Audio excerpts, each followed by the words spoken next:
Spirit of all that is good and gracious, in this Advent season we wait for the Christ in us to shine forth with new intensity. But our waiting is not passive. It's a time for us to work. It's a time for commitment. It's a time for enthusiastic renewal.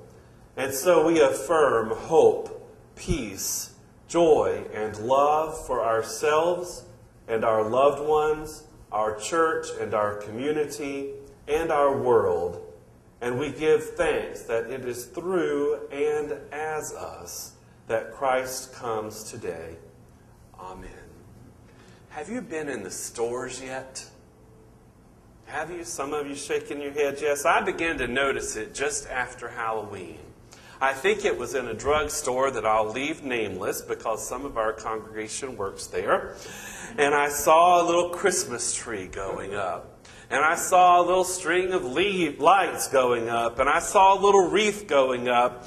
And I thought to myself, this is absolutely ridiculous. It's just barely Halloween and they're already, and hear my words, selling Christmas. I know we just had this, I do not like this term, but we just had Black Friday this week, and my spirit still wants to shout out, wait a minute, the cart is way out before the horse. The Buddhist Zen master Thich Nhat Hanh says that every time our spiritual practice has an interference, it's a good time to start over. And I just want to run backwards for a few days or even a few weeks and say, wait a minute, oopsie, let's have a do-over and see what is going on in this season of Advent. And so today we are focused on some very hopeful news. God is about to do something that will change the world. Notice the images presented in this reading from Matthew tonight.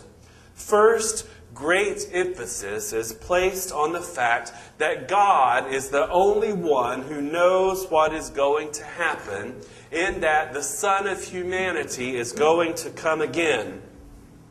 The angels don't know, and there is some great emphasis on the fact that not even the Son knows either.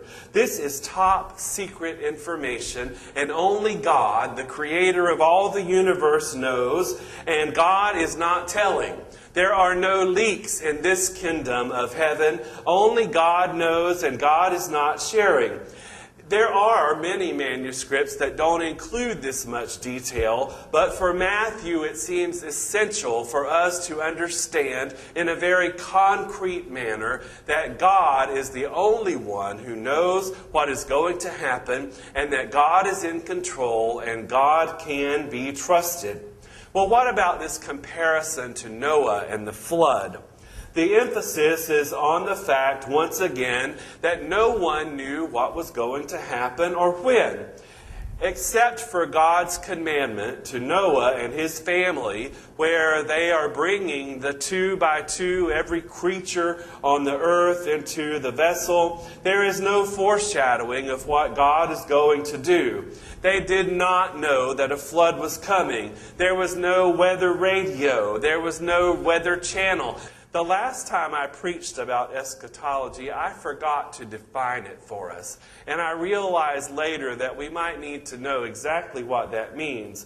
But it means to the literature that is dealing with the end of time. Or, in other words, the end of the world as we know it. You'll love this story, I think, that when Al and I moved in together almost 17 years ago, I had never lived with anybody else in my life other than a roommate. I had been very free to live the way I wanted to. And without ever really deciding to, I went around that whole day singing, "It's the end of the world as we know it." And about 3 o'clock in the afternoon, he looked at me and said, "Would you shut up?" And I didn't. But, that's kind of the way it works. And that's what could be happening here, because nobody knows what's going to happen. One knows the Son of humanity or one doesn't. That is what separates the people that we hear discussed in the gospel. The person the two in the field, one may know the Son of God and one may not. The one who knows disappears. The one who doesn't know is left behind. In another place in Scripture, it talks about two men in bed together. Pay attention here, because some of us have had this used against us. It is not condemnation of the two men in bed together. The same applies here. The one man who knows the Son of God disappears. The one who does not know stays where he is. The people in the field, the one who knows disappears. The one who doesn't know stays. It is not condemnation of behavior. It is only that one knows the Son of God or the Son of humanity and one does not. So the next time somebody tries to use that against you as what we call a clobber passage, you know the truth about it. The rest of this whole section can be summarized in a short phrase that says, watch and be prepared. Watch and be prepared because the Son of humanity is coming. Watch and wait and let your hearts be filled with hope because the Son of Man is coming to bring about a revolution of hope, a revolution of peace, a revolution of justice, a revolution of joy, and a revolution based on love. Matthew, according to Daniel Harrington, has tipped the balance toward the theme of uncertain times and the appropriate stance of constant watchfulness. Watch and wait with hearts full of hope, knowing that the Son of humanity is about to turn your night into day. The Son of humanity is about to turn your sorrow into joy.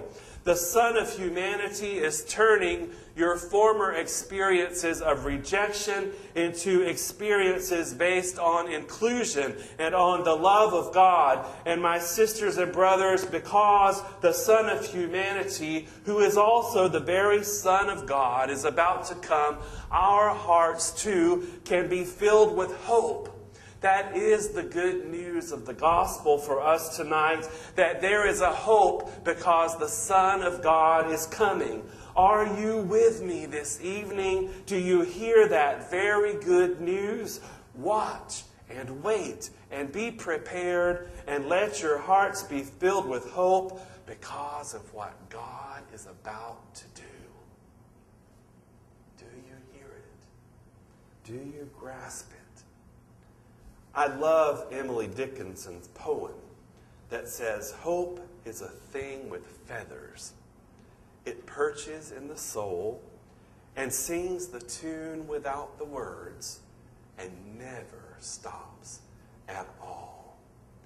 My sisters and brothers, there is a hope no matter what happens. There is a hope that overcomes all. We can rest upon this promise. Jesus said he would, even when believing on his name. There is a hope. There is a hope in Jesus. There is always, always hope. Keep hope alive and be prepared. It is a season of waiting. A season of waiting for the Son of God, the Son of humanity, and there is hope. God bless you this evening.